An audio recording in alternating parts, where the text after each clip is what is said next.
Okay, let me tell you this, guys. Darkness has no power. Darkness has no power at all. Like darkness, it has no power. Why? If you're in the deep darkness, all right, you don't see anything. You don't see where you're going. You don't see what is next to you. And then you just turn light. In 1 second, that darkness disappears. So do you understand the importance of light in the midst of darkness? Okay, on the other hand, if you have light, it doesn't matter how much there's a deep darkness. It doesn't matter, but you always see something as long as there's a light. This is to tell you that, guys, in the midst of darkness, there's these bright moments that happen, and our job is to focus on that. Sometimes, there'll be a time we'll talk about the issues and everything and the struggles that are happening and how can we get over this. And there will be a time that we channel our energy and we channel our hearts to something good that is happening.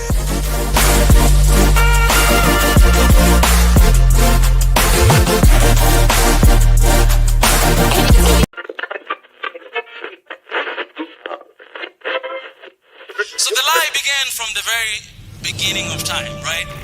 And I can ask you one question right now. What does history tell us you about Africa? Who discovered Africa? If you write right now on Google who discovered Africa, you find out that is one white man that he came and discovered Africa. And you can ask yourself that how can you discover a place that already exists? How can you discover a place that people already live in that place? It is impossible, but that's what the history tells us. That's what people believe about Africa, that it was discovered by a white man. This guy, he came, and then he went back, he gave a report, and then the next we know is colonialism, because those guys, they sat somewhere to divide Africa like a piece of cake, because they discovered it, they own it, it belonged to them. But that is us. We discovered, we're the first people to know. And today you have a lot of people around the world that they think that Africa was discovered by them.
Everybody, it's good to see everybody coming in here and join me today. It has been a moment, it's been a while, and it kind of feel like it's very important for me to come here and to redo this live stream all over again. All right, we have been doing this in the past, and this is not new. So for those who perhaps they are joining us for the first time, they've never seen us doing live stream, we have been doing this for a long time.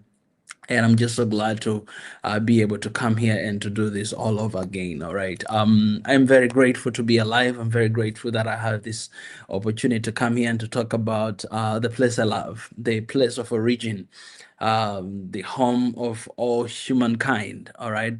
The motherland of entire world.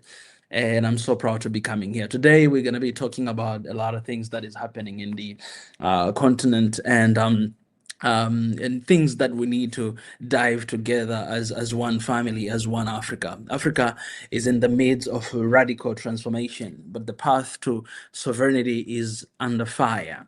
And while Namibia celebrates a massive milestone by finishing its IMF debt, the security situation in West Africa has reached a boiling point. All right. So in this episode of today, we are going to analyze the three major fronts of the Africa struggles today. And the first one, we're going to talk about the military alliance, the Alliance of Sahel States, AAS. It's proving that Africa's problem have African solution. With more than 1,500 troops today, they've been sent to Mali from AAES, and this is shows. And we can be discussing about, is it possible really to have the one army of Africa that we have been talking about for a long time? We are seeing what is happening in Mali there, and right now, as I'm saying, there's a 1,500 troops that are sent to Sahel region to Mali, actually to fight against the terrorist group right there. But the second thing that we're gonna discuss about is economic liberation, and we're gonna talk specifically about Namibia has officially broken the chains of the IMF debt.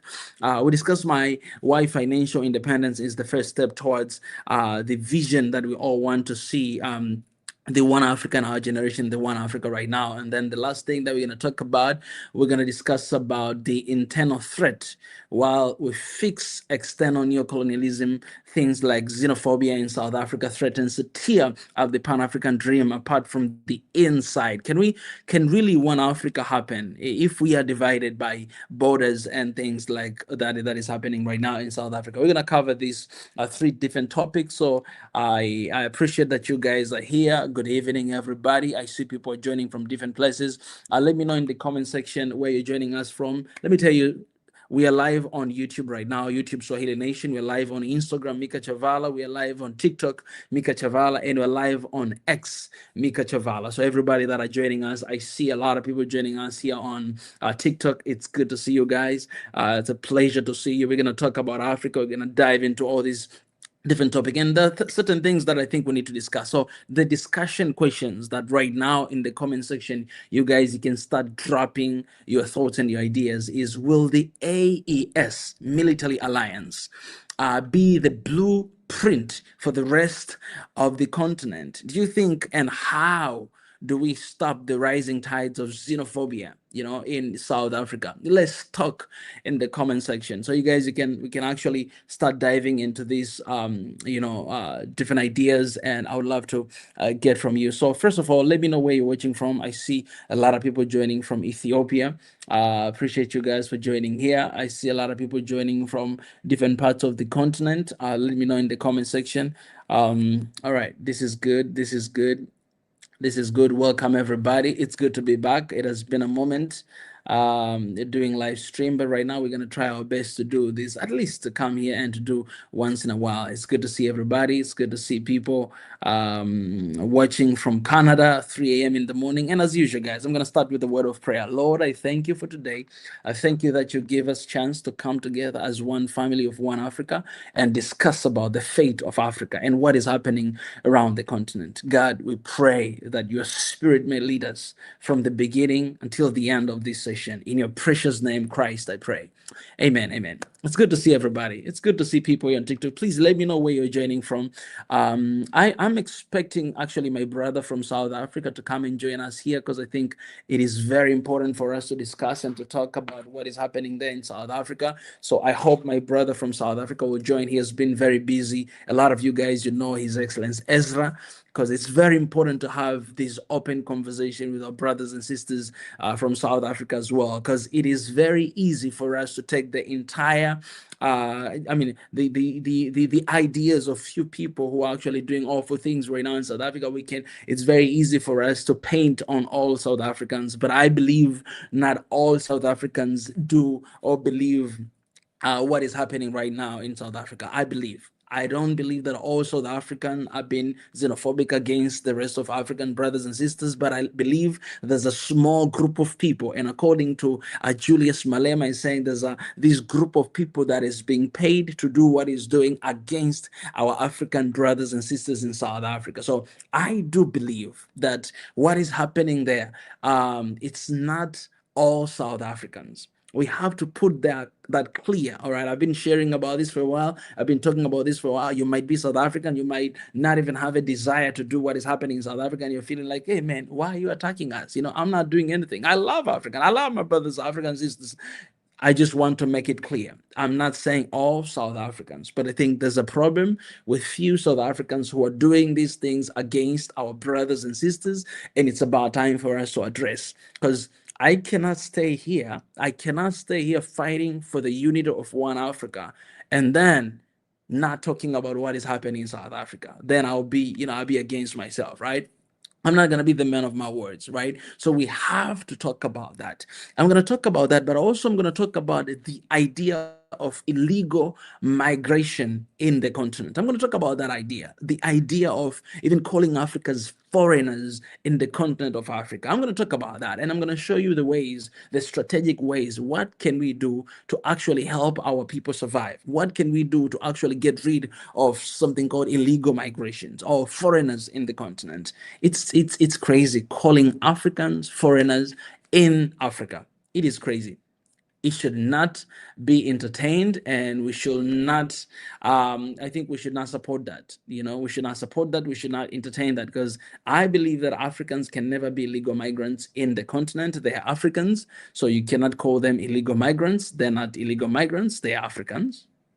All right, it's very important to talk about that. And I believe Africans should be treated with respect. All right, wherever they go, I believe that Africans, wherever you decide today, if you decide to come to Tanzania, if you decide to go to whatever country, that is your home, right? It is your home. But I'm going to talk about the practical ways of this, because right now, if you come here and you don't have documents, of course, you might end up in prison. If you go to another country like South Africa, of course, you might be beaten and all that. But what can we do for us to stop that, from happening there?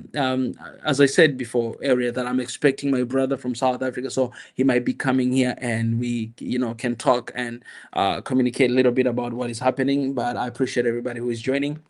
And let me know in the comment section where you're joining from. It is very important to know where you're joining from, so that we can do these things. All right. Let's start with Namibia. First of all, guys. Okay, let's start with good news, because there's good news and then bad news. Should we start with good news? Let me know, guys. Let me know, chat, in the comment section. What do you think? Should we start with the good news or bad news? Let me know in the comment section. Come on, chat. Good news or bad news? Let's do this. Good news, bad news. Just write good news. Or if you want bad news, just write bad news. All right. We have a lot of. Okay. I'm looking at the comments on TikTok here. That's what I'm looking. Good news. I see a lot of good news. Good news. Okay. And in the meantime, for those who are watching from YouTube, there's actually a poll where you can go and contribute to that topic that I suggested in the comment section. So go in the comment section, look at the Q&A, and you can try to answer. All right, let's start with good news. Majority of people are saying we should start with good news. All right, let's start with good news. The first one, guys, Namibia officially, right now, as I'm saying, Namibia has cleared its debt, IMF debt. So Namibia, basically, they paid more than $750 to IMF. As a result, literally, Namibia has cleared its debt. Its debt is zero debt right now in Namibia from IMF, 750 million US dollar at once. All right, it's not that huge of a money, but it's big money. You know what I'm saying? Looking at African country, and the president, I think, of Namibia, she's been the president for 1 year, only 1 year, right? Has cleared all of its debt, man. Do you understand what does that mean? That means that Namibia basically economically free right now from IMF, because I don't know if you guys have read the book called Dead AIDS, written by Dambisa Moyo. She has actually explained in detail how these loans and aids are used to undermine Africa are used to keep Africa poor in the same state that it has been for over 60 years today. And she's trying to elaborate, if this were here actually to support Africa, I think a lot of things might have changed right now, 60 years plus. But we have been receiving loans and aid, but nothing has changed. Things has remained the same. Things have been just like the way it is. It hasn't been supporting Africa. Why? Because of less of accountability. Why? Because of mismanagement of public resources. Why? Because of misuse of public funds, right? So all these, aids and loan that Africa has received, it hasn't been helpful to us at all.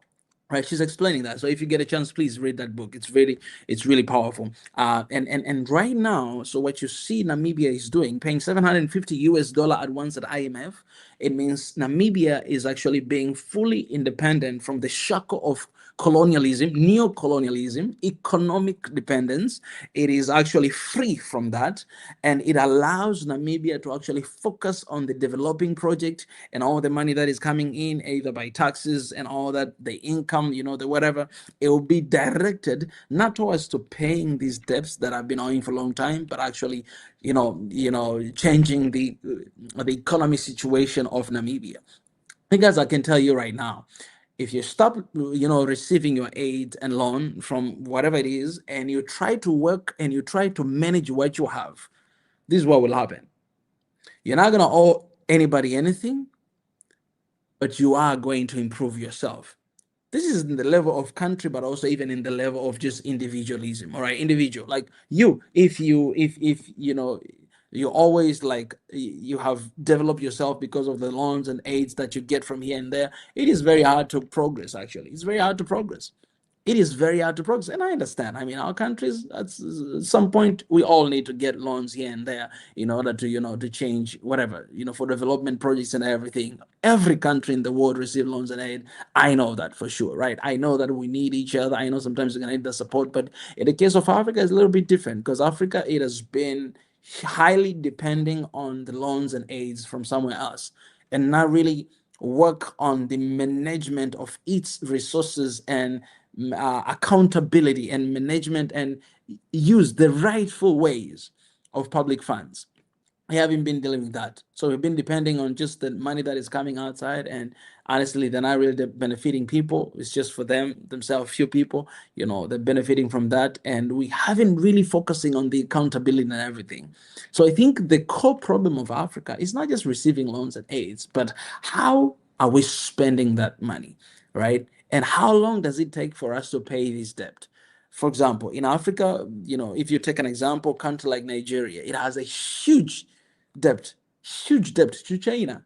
China and the IMF and World Bank, a huge debt, right? So many countries in Africa, the same thing. The debt, debt keep increasing day after day, right? And as years goes by, what happens is this, that the interest rate of that debt that you took is actually keep on increasing.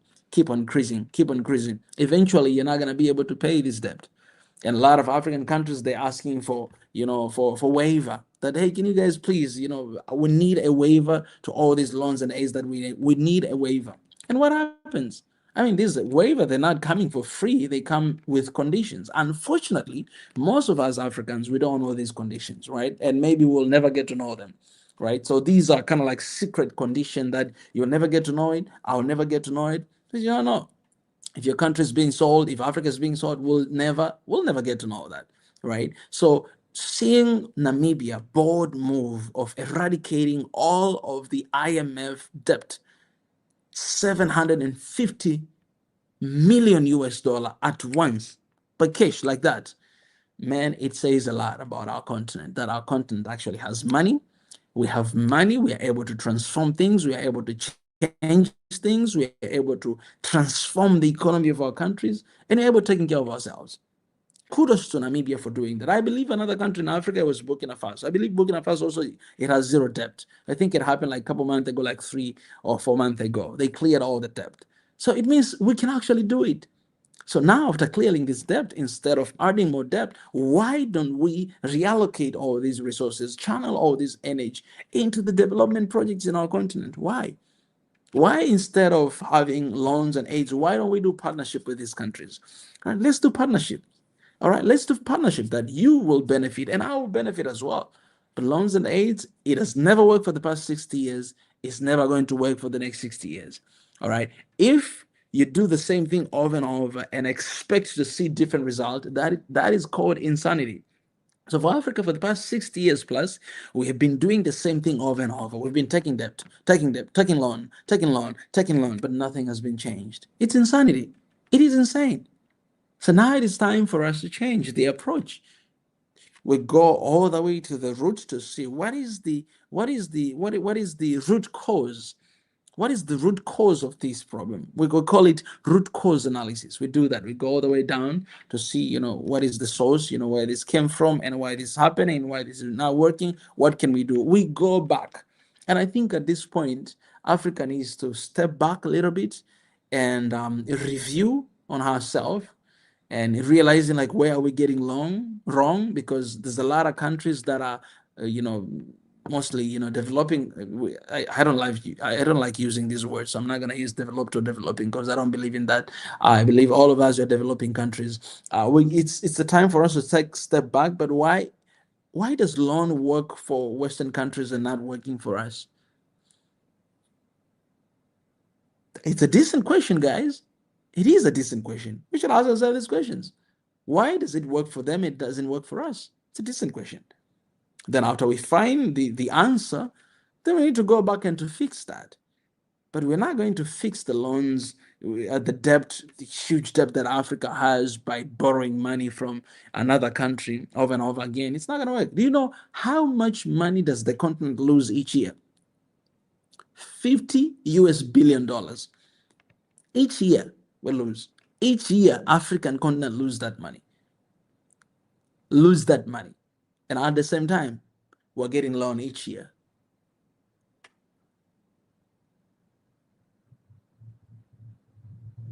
We lose money to them, 50 billion US dollar. And this was research I did in 2023. 50 billion US dollar Africa lose each year. Guys, 50 billion US dollar Africa lose each year. I guess right now numbers changed.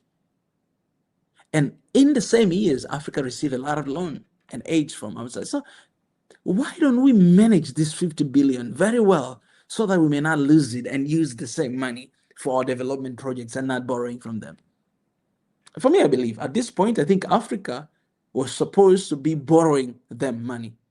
You know what? Because guys, Africa has resources. Africa has gold. The gold that we sell to Dubai, we sell to other countries out there. You know what they do? They reserve in their banks.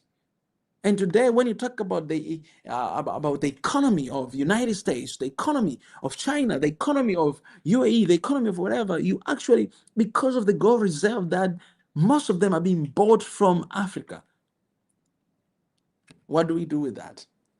We as Africans, the one who owns, what do we do with that? We sell it to them. So you need to ask yourself a question. If Africa lose more than 50 billion US dollar per year, and at the same time we're getting loans from this country, why don't we manage well this money so that we may not lose and use it? It is very easy, but I think we're not dealing with the problem. The problem is misuse and mismanagement. Actually, the late president of Tanzania, John Pombe Magufuli, he said the problem of Africa is only two things: mismanagement of public funds and mismanagement of resources and misuse of public funds. That's what he said, and it's true. The only problem why loan doesn't work in Africa, the only problem why Africa loses $50 billion every single year and still get loan from them, it is because of these two reasons.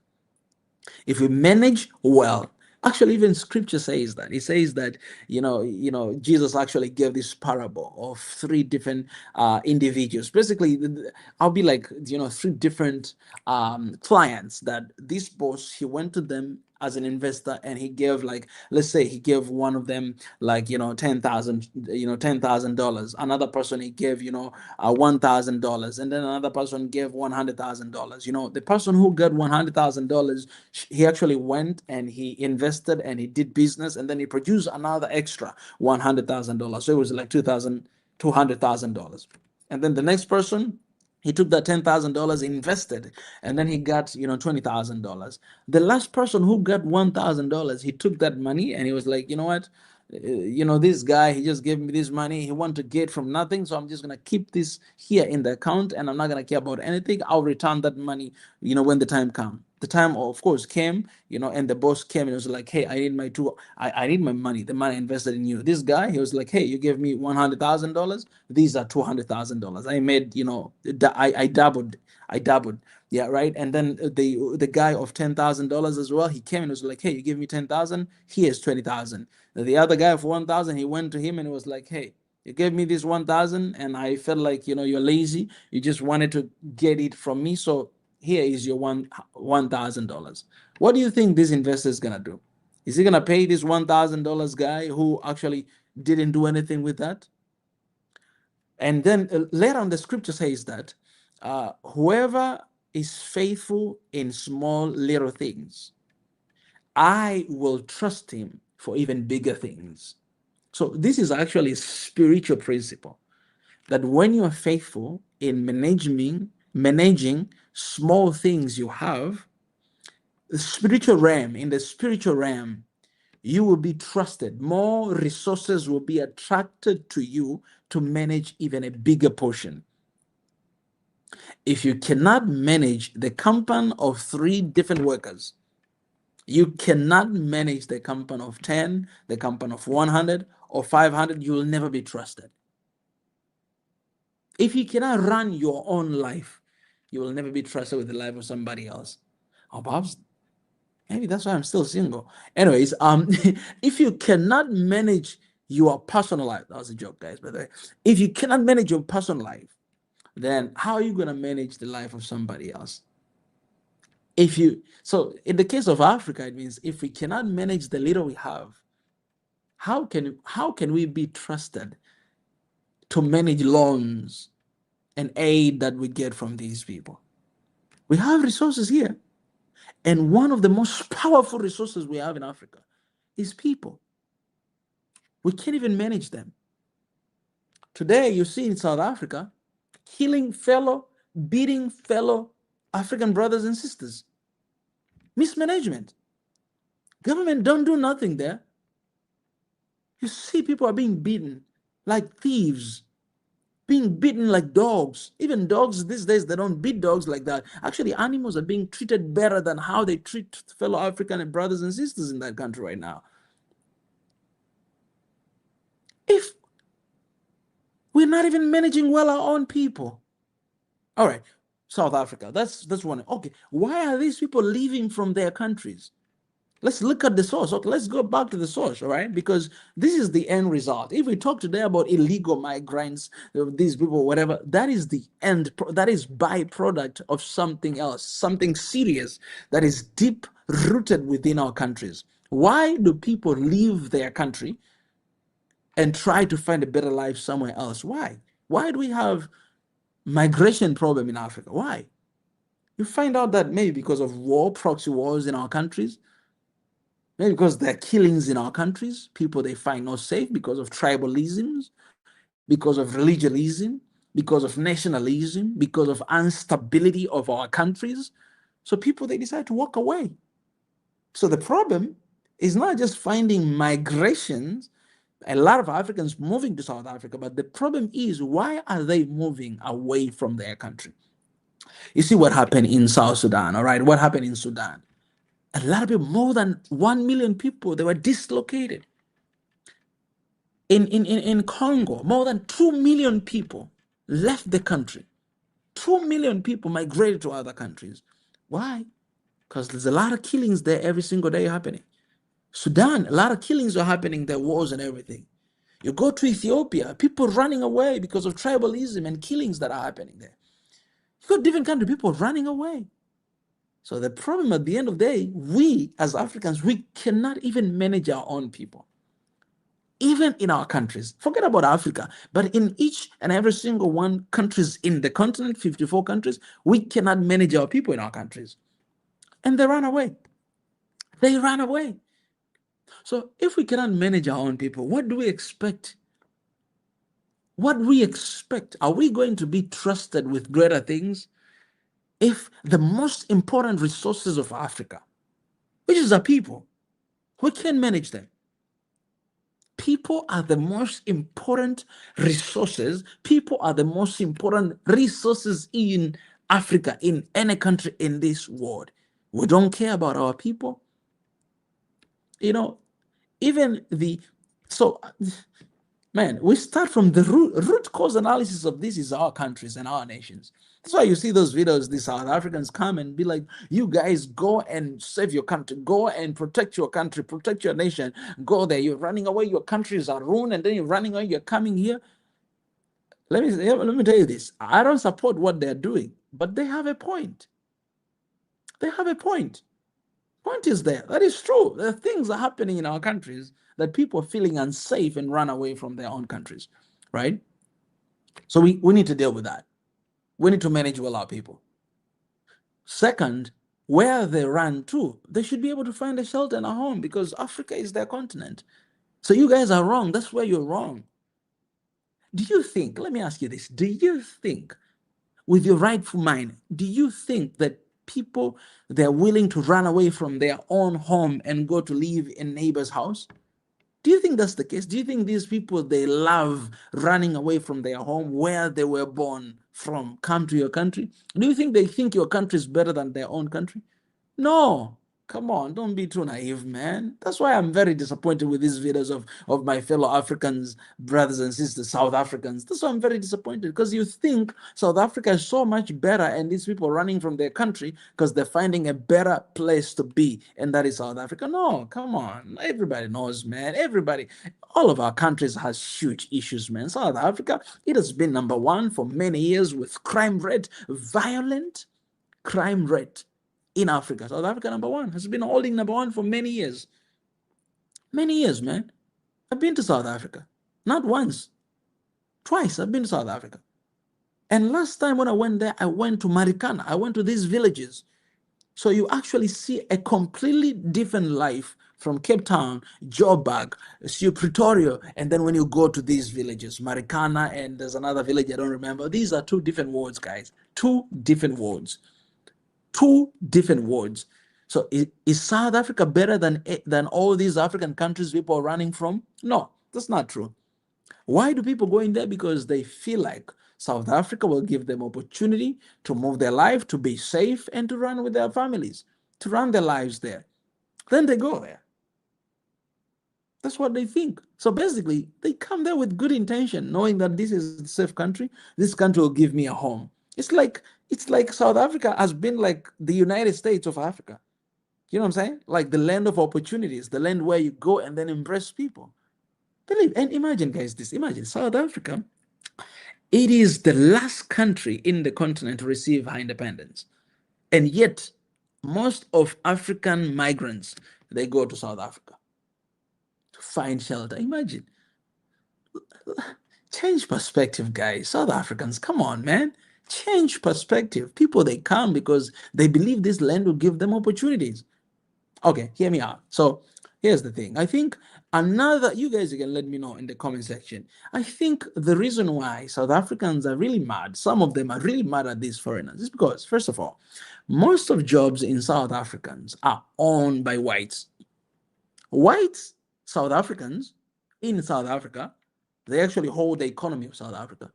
Just like how Jews, they hold the economy of United States, right? Most of banks and most of all this stuff, that is very sensitive topic. I don't want to be banned from this social media, so let me just stop there. But you know what I mean. In South Africa, economy of South Africa is being literally controlled and held by white South Africans. These people who actually were, their ancestors were the one who colonized South Africa. So for most of South Africans, it is not easy to go and to work for these white men. Most of South Africa is not easy for them to go to work for these white people. It's not easy, but they're holding the economy. They're there holding the economy. So it's most of the jobs working in these farms and everything, they own a lot of farms, a lot of jobs, they're owned by them. How are they going to work to the people who knows that their ancestors really actually, treated so harshly their forefathers back in the days, their families back in the days. A lot of South Africans died. We know the story of apartheid. So most of them, they don't want to actually go and to work there. But guess what? Most of non-South Africans who are South Africans, they don't really care. When they go there, they just find job opportunities. And because South Africans, they don't want to work for these guys, for this white majority, for this white minority, guess what? The rest of Africans, they're working for them. So you've got Nigerians, Somalis, Ethiopians, Kenyans, the Tanzanians, and Ugandans, Nigerians, Ghanaians. These guys are willing to work for them, and they're working because there's a shortage of work, like of workers, manpower. Why? Because South Africans, they don't want to work for this white minority in South Africa who are literally controlling the economy of South Africa. And it makes sense. I can't blame them. It makes sense. If they don't want to work for them, it makes sense. If I don't want to work for them, what can I do? I just have to work for myself.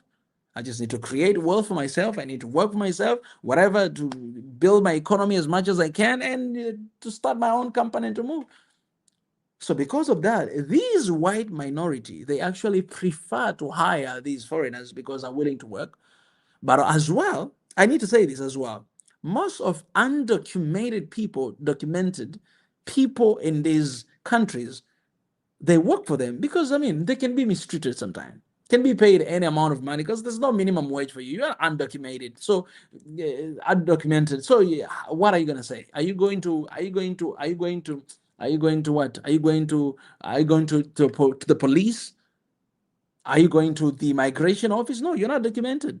So you're going to work for me, and I'm gonna pay you whatever the heck I want to pay you.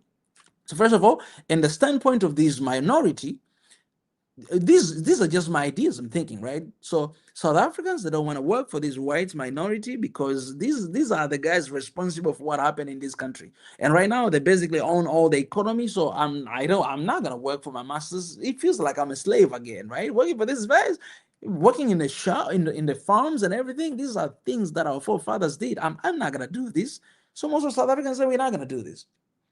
So these white minorities, they're like, oh, we need some people to work for us. So if you cannot do it, okay, you're gonna hire non-Africans, undocumented people. Why? Because they're willing to work and to get any money they want. Okay, they cannot demand this is our minimum wage. No, they cannot. They're not documented. They're not gonna go to the police or whatever. They're gonna work there, and it's cheap labor. So I'm just gonna pay whatever I want. They work like that. Pay cheap labor, cheap money, and they work there. On the other hand, that okay, even if I want to hire South Africans, no, these guys are very expensive. I cannot pay them. These guys are South Africans actually. So if I hire them, they know their rights. They know this is the minimum wage I need to pay. So imagine if you are a CEO, or you have a farm and you have two different individuals that want to work for you. One of them you can pay $500 per month. Another person you can pay $1,000 per month. And all of them, their work rate, their work, whatever, they just do it. It's just the same. It's not different. Who are you going to hire? Let's talk about it plainly. Who are you going to hire? I'm going to hire the person of 500. Why? Because I need to keep $500 for myself. So that is what is happening. So now South Africans are getting mad at these, they say, illegal foreigners in their country because they're taking their jobs. In reality, they're not taking your jobs. You don't want to work for these people, and they don't care. They work for them. So in a way, I believe, even South Africans, they feel like these guys are betraying us. You know, these guys, what they did to us, and we don't want to work for them. Why are you coming here and you work for them? Why are you coming here and substitute us? Now you seem like you're more important than us. Think with me. Now you think like you are more important than us. You come in my country, you work for this minority, and because you work for them, now it feels like you're more important than me because I don't want to work for them. I remember what they did for me. So there's still wounds that need to be healed that are not yet healed. South Africa needs healing. There's still wounds that are still there, that are still in pain. South Africans are still in pain, and they need to be healed. Still in pain. So looking at African brothers and sisters working for this minority, they're like, you guys are betraying us. You should understand what happened to us. You should understand what these guys did to us. Why are you guys working for them? No, you should reject working for them. Let them work for themselves. And I understand. I understand, South Africans. I understand if that is your perspective. But also, these guys, they move away from their countries. They don't have money. They don't have life. They find a better life there. They are willing and ready to work for anybody, at least so that they can take care of their families. So they're not really taking your jobs. They're not really taking your jobs, but they just don't care. They just want to survive. The only thing they care about right now is to survive, is to live one day, one day at a time. That's the only thing they try. They work hard. They run away from their countries. Now they're in South Africa. They're finding life. That when they work for these guys, it is because they try so hard, man. They try so hard. So I understand why the issue of migration in South Africa. I understand why even it's hard, because South Africa, I'm telling you, in the government perspective, they think about where South Africa was and how much African countries supported South Africa when it needed the most. South Africa was the last country to receive independence, and African countries supported South Africa, to gain high independence. Africa came together to support South Africa. You cannot. That's why Africans, we are feeling betrayed right now. Why? Because with everything we've done for you, today you're beating our people? How dare you? How dare you beating our people today, and with everything that we've done to you? How dare? How dare beating our people worse than animals? And we helped you gain your independence. We'll help you beating these apartheid regimes. We helped you. How dare you doing that? That is how Africans are feeling right now. That you should be the one front line leading the unity of the continent. You should be the one. Mandela said the independence of whatever, it says something of Africa means nothing if I believe if one country is not independent, right? It means nothing. If one country is not free in the continent, it means nothing. But right now, what is happening there is, I believe, if today Nelson Mandela woke up from his grave and come to life again, I believe Mandela is not going to spend even a single minute. He'll go back to death again. He'll be like, get me out of here. I don't want this thing. He will go back because he will remember 27 years being imprisoned, fighting for the people of South Africans. And now he's coming. This is where we are at, and remembering the sacrifice that African brothers and sisters paid for South Africa to receive independence. I'm telling you, Mandela, he will go back to grave again instantly, just like that. And that's the same case I can say for most of African countries. If our forefathers will wake up today, I mean, I really believe they'll want to die right away again. They'll be like, no, no, this is I gave my blood for this country to be like this. Maybe Thomas Sankara in Burkina Faso, if he come back to life today, I mean, he'll be like, oh, you know what? I'm gonna go back to die again, not because I'm so tired I can't stand this, no, but because now I can rest because my country is in the good hands. You know what I'm saying? But most of African leaders, if they wake up today, they want to go back. They'll be like, get this stress out of here. I don't want to be in this continent ever again. I would rather go back and spend time with my family, with my wife, with my kids, rather than risking my life out here fighting for your independence. And the only thing I get in return is this? These forefathers will go back to their deathbed once again, right? So I believe I really helped you to understand, dear South Africans and dear Africans, the exactly issue, what is happening there. What it really pains me is seeing these videos of South Africans saying naive things, saying things that you hear and you're like, man, this is messed up. How can a normal human being with common sense think like this? I don't get it. You don't need to go to school to think like, you don't. It is common sense. You're born with it. How? How? Guys, how? How? It doesn't make sense. It's crazy. South Africa, it is crazy. It doesn't make sense. Doesn't make sense. Doesn't make sense. I see my people from Tanzania now on a comment zenu ciao. It doesn't make sense, guys. It doesn't make sense. I'm telling you, it doesn't make sense. If today it happens, oh man, it doesn't make sense. So dear South Africa, let me close the topic of South Africa. Dear South Africa, I think I need to make a video about this and kind of like elaborate what I've done here, what I've said. Dear South Africans, it is a time for you to stop what you're doing. And I know, sitting there and thinking like, who are you to tell me to stop? Who are you to tell me to stop? I ain't gonna stop nothing. The seed you're planting today, you're not going to be the one to reap it. Your children and the children of your children are going to reap the seed you're planting today, because the history of Africa shall never forget you guys. Africa will never forget what you guys are doing. So that is the most important thing. You have to remember that. Okay, let me see here some of the comments from you guys, what you're saying. Okay, not only that, we have there are people here, they are safe and doing business. All right, this is another perspective that I did not talk about it. Saying that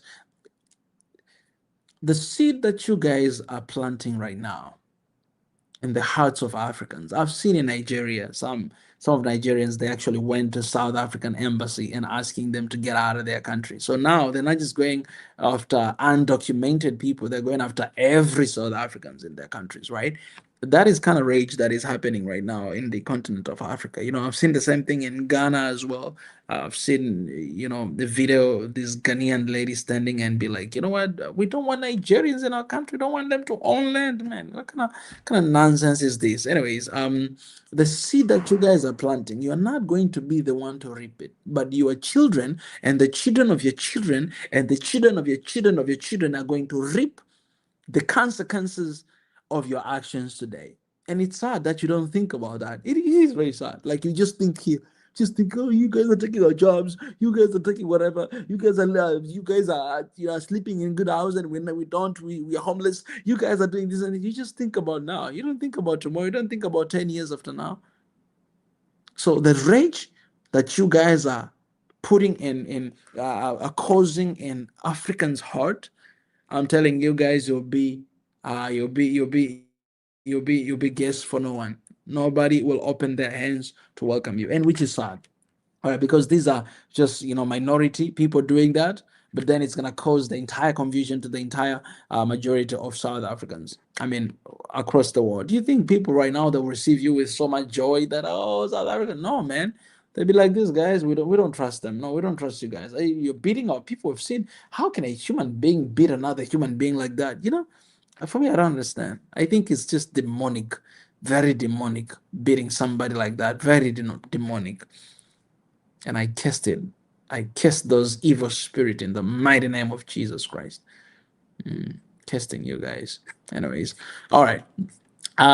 So that is one of the perspective, and I think by that I'll be closing the issue of South Africa and what they're doing to the fellow Africans. And I do believe that Africans, we have been through a lot.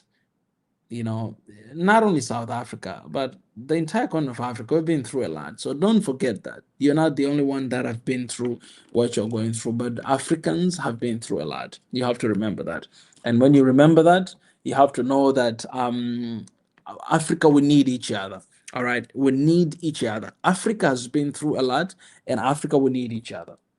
If we cannot stand and be there for one another, I'm telling you, man, if we keep on focusing on hitting one another, dividing one another, if we keep on misunderstanding one another, if we keep on killing each other, it makes it easier. It makes it easier for all those Western countries, Eastern countries to take advantage of Africa. Today, guys, let me tell you this. Today, the colonialism of today, the colonial master is no longer white man. It's African. It's we African. It's black men. Black men are the masters of colonialism today in the continent. You know what I'm saying? Today, colonialism in this continent is no longer white man. Shout out to everybody who is watching, by the way. We have a lot of people watching on YouTube. We have on Instagram. We have on TikTok as well. Mika Chavala TikTok, Mika Chavala Instagram, Swahili Nation YouTube. All right. The colonial master we have today, it's no longer it's no longer white master. Okay, in South Africa it could be the different thing, but in most of African countries today we have black colonial masters, and it's hard.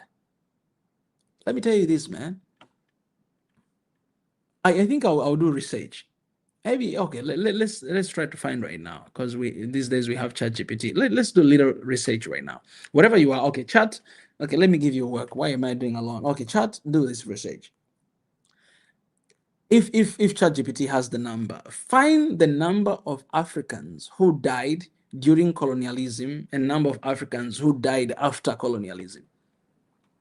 Because I'll tell you this: most of the wars you see in Sudan today, they were fighting against each other, and a lot of people have been killed. The war that has been happening in Congo for many years, they've been killing one another, each other. More than 1 million people who were killed in Rwanda, they were killing each other because of tribalism. Most of people who are dying in the continent today, you go to Nigeria, Christians who have been persecuted there and killed by fellow Africans. You go to Mali, we're going to talk about Mali, that is a fun topic. These are Africans. Ask ChatGPT, ask ChatGPT the number of Africans, of people who died during colonialism, and the number of people who are dying after colonialism. I'm telling you, you might be shocked that the number could be the same. Perhaps it could be even more right now than during colonialism. So what does that tell us? Chat, do that. If you've done that research, please comment. Leave the comment in the comment section. Let me know, what did you find out? So whatever number you find, this is tell you that after colonialism, by the way, even during colonialism, I still believe we are responsible. We are responsible because we allowed it to happen to us. Yes, we were killed by them, but we allowed it to happen to us. We allowed to turn against each other. And that's what Rwanda has tried to do for the past 33 years, to reconcile that thing. That no, 32 years to reconcile that, okay, the mistake we've done in the past, we cannot allow them to happen again. And how can we change that in order for us not to see another people dying in our countries today? What can we do?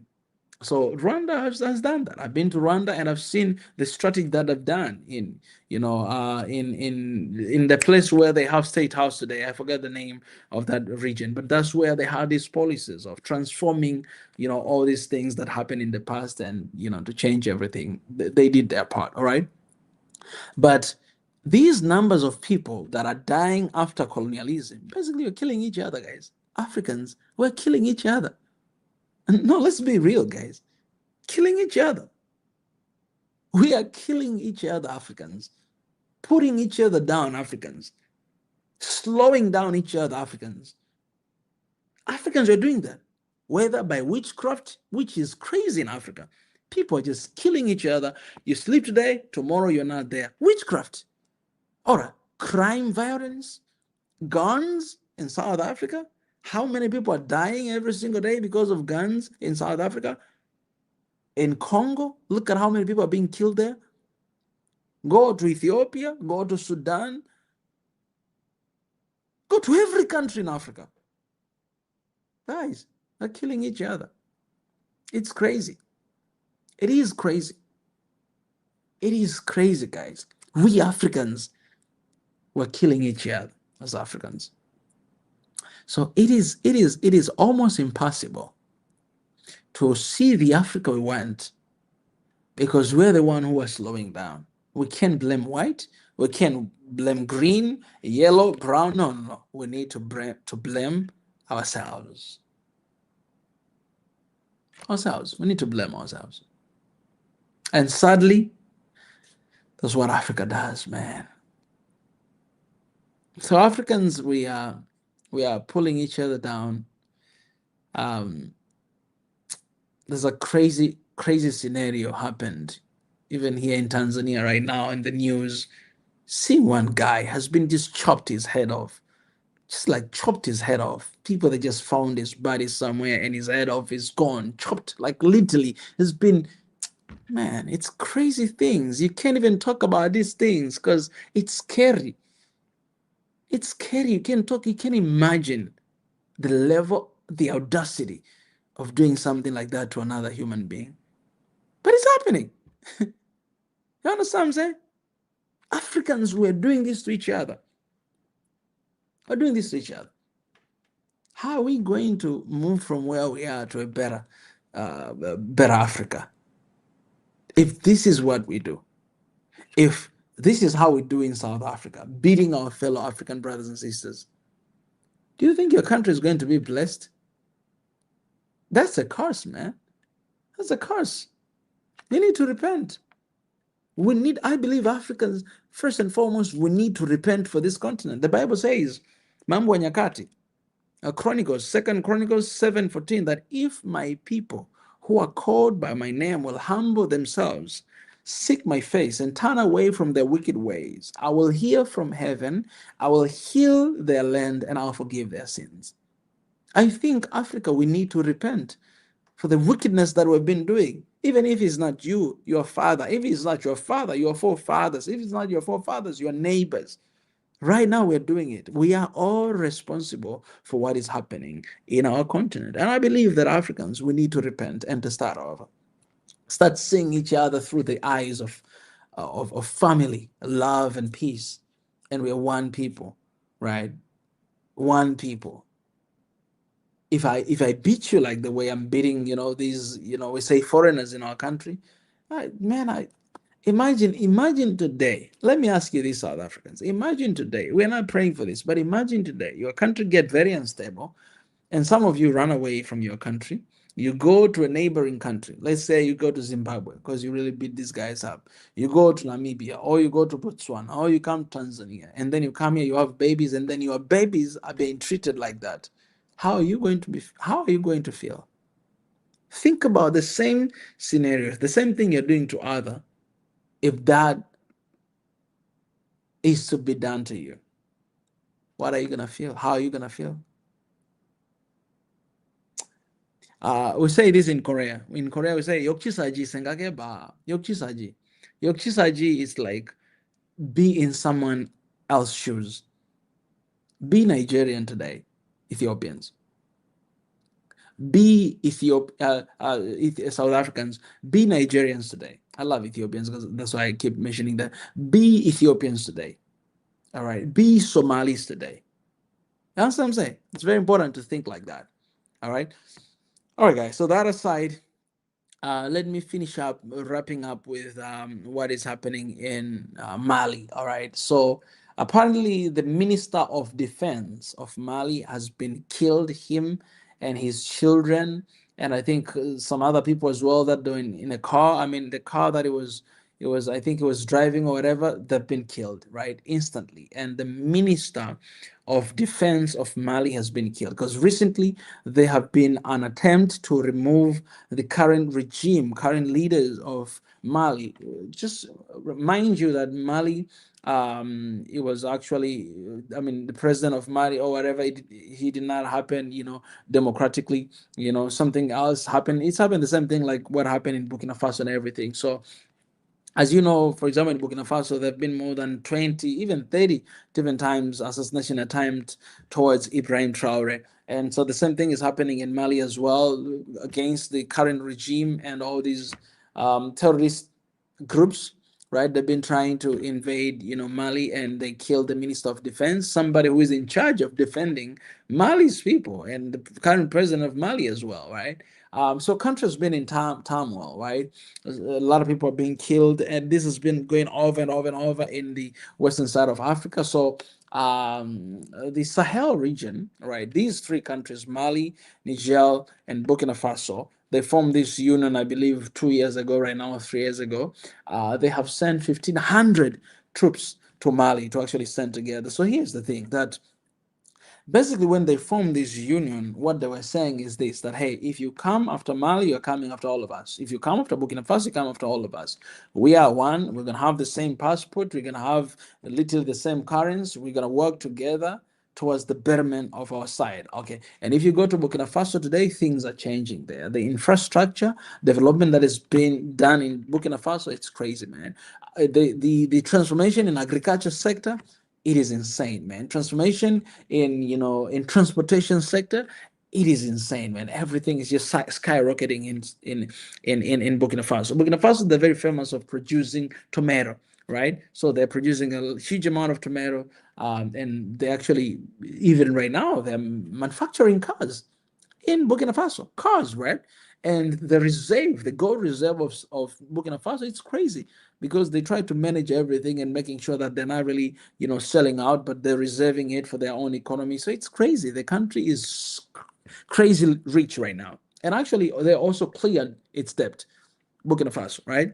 So these three countries, they formed that union to stand together. Why? Because for a long time, for many years, ECOWAS have been opposing this side of the country, have been against them, right? We remember the time that ECOWAS actually put sanction on Mali, Burkina Faso, and Niger. Imagine your fellow African community putting sanction on you, Africans. It's crazy. So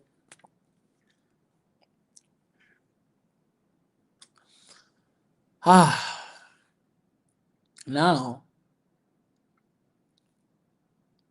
the Minister of Defense has been killed with his kids, and Mali is in turmoil, but luckily 1,500 troops are there to stand with Mali. This is how it's supposed to be for the rest of the continent. For me, I believe the terrorist groups that are killing people, if it is Al-Shabaab, if it is in the eastern side of Africa, west side of Africa, I believe we can eradicate them. If Africa stood together and we have strong military army, one army that will be deployed to deal with these guys, perpendicular, whatever they are, I believe we can get rid of them. I believe with every, I believe, I don't have a doubt. But why it's so hard to happen? Because there are few individuals who are benefiting from these groups. Few individuals who are benefiting from destabilizing our countries, our nations, for their own interest. And most of these guys are not whites, are black Africans. That's the sad truth. Sad truth. Very sad. So I know you guys are watching me right now and thinking that, oh man, just wake up, man, just stop. One Africa ain't gonna happen. I've been receiving these comments for a long time right now. And ain't gonna happen. You see what is happening in South Africa? It ain't gonna happen. Look at what is happening. No, it's not gonna, guys, it's happening. It's not gonna happen. It's not a future thing. It's happening right now. And if you're watching me on YouTube, there's a link in the description that says sign the petition. We're asking for one Africa, one passport. We're asking for one army. We're asking for one currency. Go read that petition and sign. For people on Instagram and TikTok, that link is actually on my bio on Instagram. It's on bio on TikTok. If you go there, you'll be able to click that link and you can sign the petition. It is happening. Doesn't matter what is happening right now physically, but this plan has already left, and we are just diving somewhere there, skydiving somewhere there. All right, guys. So, does the Sahel Region Union reflect the one Africa we need today? Absolutely, yes. Because these are countries with a lot of challenges, but they decided to come together as one because they believe that unity is strength and division is weakness. Let's come together and defend our region. And that's the very thing that they're doing right now. And I believe that should be adapted for the entire continent of Africa. And that is what we should be doing, the continent of Africa. It is very, very, very important. All right, guys. Well, thank you guys for joining me. As you can see, I'm exhausted. I'm tired. You can see my eyes. I've had a very long day. I appreciate for those who joined me. I didn't see comments here on Instagram, so let me check at you guys and shout out at you. I see you guys here. Appreciate for joining. I've seen a lot of people joined here as well. Gonna end this session very soon. I just want to go to shout out to you guys. Thank you for joining here on Instagram. Right, return this. Okay, TikTok, you guys have been. I've seen a huge number of people, 100+ people watching from beginning all the way to the end. You guys amazing. Here on YouTube, we're coming back. You guys amazing. YouTube, I know I left you guys for a long time, but I'm back now, and it is good to see you. It's good to see everybody, guys.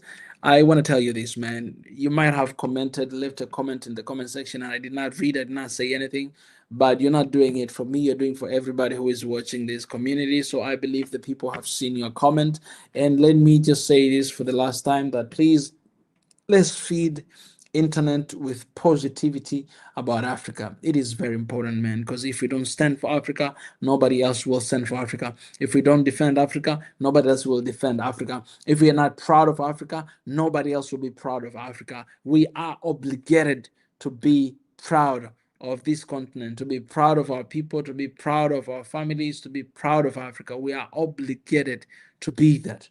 All right. It is very important, because once we do it, that is kind of legacy that we're leaving for the next generation. All right, for Gen Z, Gen Alpha, and for our children to come, we're leaving that legacy to them. Final thing, please, Africans, don't kill each other. Don't kill your fellow African. Don't beat your fellow African. You guys can talk. Don't beat them. All right. Another thing, the issue of illegal migrant, I did not mention this area before. So how can we deal with this? All right. Let me give you a couple ways that we can deal with this. How can we deal with this? First of all, open borders. We need to open borders in the continent of Africa. It means you can move to any country in Africa with your passport without needing visa. As a matter of fact, remove even passport, just national ID. You can move anywhere in the continent with your national ID without needing visa. There could be a limit that you can visit any country in the continent for 3 months, 90 days. Any country, 90 days without visa, without any restriction. But within those 90 days, you're not allowed to do business. You're not allowed to do anything unless you get proper document for you to do business in that country. Because you cannot leave here today from Tanzania and then I just go to Kenya, and then within 90 days I start doing my business there. I don't have any permission, I just do it. No, come on, guys. We should have the, how can I say, utaratibu in Swahili we say. I don't know how to say that in English, but I only remember in Swahili. Utaratibu, we should have utaratibu. It means you can visit any country for 90 days without visa, without any restriction. But in order for you to do business somewhere else, you need to be registered. Register your business, whatever, to do business there. But you can visit. We should start with that. We can start with that. We can start with that. That means, first of all, we solve the problem of illegal migrants. Because Africans will move and be like, hey, I've been here for 1 week. I've been here for 1 month. How can I be illegal? 90 days I can stay here. This is not illegal. You can start with that. So it means even those guys who are in prison today, because they were captured as illegal migrants in Africa, and they're in prisons in Africa. They'll be released because they're no longer illegal. Police has been changed, law has been changed. Now they can be released and go back home to be with their families, unless otherwise they commit another, whatever. I can't even say crime because it's not crime, to be honest. Yeah, we deal with that. This is a simple way that we can do. Open borders. One Africa, one passport. They'll be able to solve. And for those who are undocumented and do business, whatever, well, we need to at least leave the proper channels. I mean, if it is government, if it's whatever, deal with them, but not taking matters on our own hands, right? I mean, I'm not even going to say to deal with them. No, man, because I understand this situation. There's a war in Sudan, and then you need to find a shelter in Tanzania. How can you even go to the office to find the papers? The office that is closed as well. Those guys are finding life somewhere else. How? Realistically, it doesn't work like that. It's not even close to it. So we need to be very real, with this. All right. Okay, guys. Appreciate. Let me just thank God, and then I'll be letting you guys go. God, I thank you for today. Thank you for the session that I had with your people, about Mali, about Burkina Faso, Lord, about Namibia, and about South Africa and the rest of Africans who are going through a lot right now across the country of South Africa. Lord, I pray that what we've discussed here, Lord, will be not the end, but the beginning of transformation and something huge that you're doing in Africa. And we're here to be used by you. We're here for your glory. May you receive all the glory and praise. In Jesus' name I pray. Amen. Guys, appreciate for joining me. I'll start saying bye here on Instagram. Guys from Instagram, you guys rock. It's good to see you. All of you guys.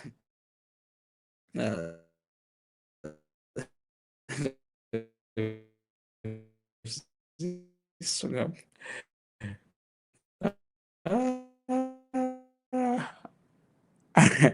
Wa Tanzania, Mungu awabariki pia. Stick around. I know a long time.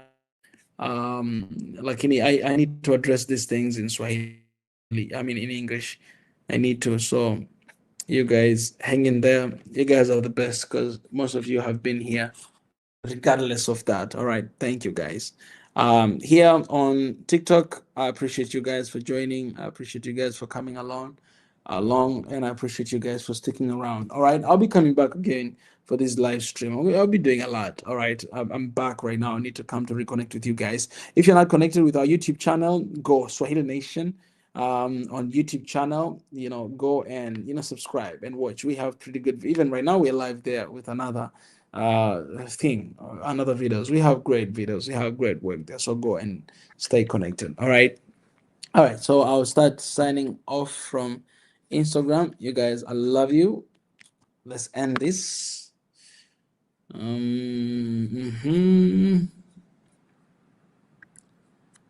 All right. And here, okay, on YouTube, I think on YouTube I'll just leave you guys with one proud African video to hear, and on TikTok as well you can just hear the sound. You won't be able to see the video. All right. Okay guys, I love you. I'll see you in the next one. Bye bye. Ciao.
from the very beginning of time, right? And I can ask you one question right now. What does history tell you about Africa? Who discovered Africa? If you write right now on Google who discovered Africa, you find out that is one white man that he came and discovered Africa. And you can ask yourself that how can you discover a place that already exists? How can you discover a place that people already live in that place? It is impossible, but that's what the history tells us. That's what people believe about Africa, that it was discovered by a white man. This guy, he came and then he went back, he gave a report, and then the next we know is colonialism, because those guys, they sat somewhere to divide Africa like a piece of cake because they discovered it, they own it, it belonged to them. But that is us. We discovered, we're the first people to know. And today you have a lot of people around the world that they think that Africa was discovered by them.